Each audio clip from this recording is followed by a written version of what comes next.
также я ученица 7 класса школы Нишбен. Приняла онлайн-эстафету Великой Отечественной войны «Война в истории моей семьи». Хочу рассказать вам про прадедушку Канаева Шалабая Канаевича.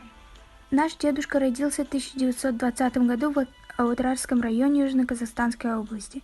За месяц до начала войны в мае 1941 году был принят в советскую армию в городе Арыз.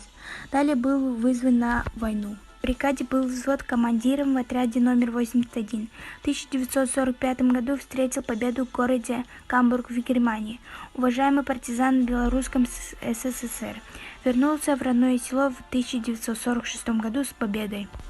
И получил много наград и медалей за свою отважность, такие как Орден Славы, Орден Великой Отечественной войны, медаль за отвагу, медаль Жаукова, более 10 медалей за победу в Великой Отечественной войне, несколько похвальных грамот от Сталина.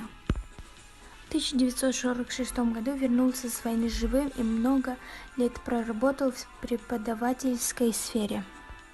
Принесли отцы и деды счастье людям всей земли. Славим светлый день победы всех, кто в бой великий шли.